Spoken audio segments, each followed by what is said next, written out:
Kryeministri Edi Rama u bëri thirrje të gjithë shqiptarëve që të votojnë masivisht në zgjedhjet e 11 majit Partinë Socialiste, me argumentin se është e vetmja forcë politike që do të bëjë të mundur antarësimin e vendit në BE.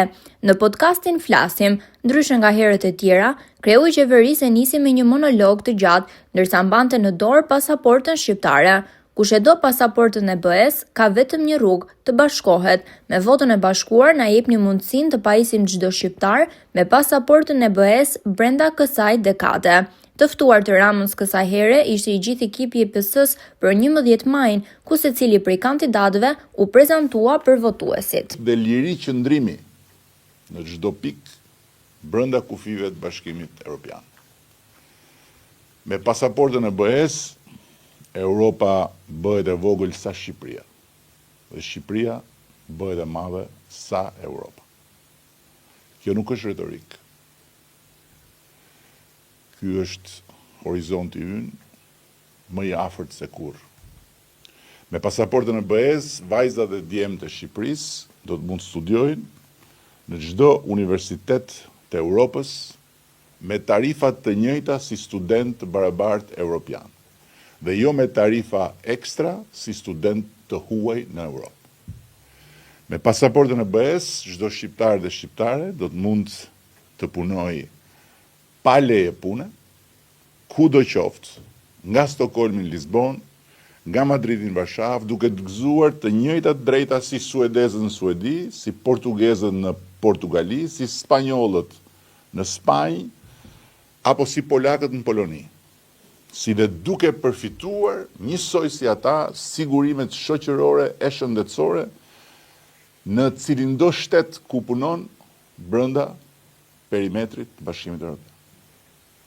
Me pasaportën e BE-s do të bëhet shumë më e lehtë dhe hyrja pa viza në shumë vende jashtë BE-s, apo punësimi në ato vende me procedurat thjeshtuara për leje qëndrimi dhe leje pune. Me pasaportën europiane të Shqipërisë, shqiptarët do të përfitojnë nga të njëjtat standarde të larta të mbrojtjes së drejtave individuale në punë dhe para çdo institucioni ose çdo gjykate të çdo vendi të Bashkimit Evropian. Me pasaportën europiane të Shqipërisë, çdo shqiptar dhe shqiptare do të fitojë drejtën të votojë dhe të kandidojë në zgjedhje lokale kudo ku jeton brenda BE-s dhe për Parlamentin Evropian gjithashtu. Ndërkohë që dhe Shqipëria do të jetë pjesë e zgjedhjeve europiane dhe do të ketë përfaqësuesin e saj në qeverinë e BE-s. Komisioner apo komisionere në Komisionin Evropian, si dhe plot djemë dhe vajza shqiptare në administratën e Brukselit. Dhe e fundit, po jo për nga rëndësia, me pasaportën e BE-s, çdo ambasadë e BE-s i vjen në ndihmë kudo ku ndodhet një shqiptar apo shqiptare që zotron pasaportën e BE-s, nëse nuk ka aty pranë një ambasadë shqiptare.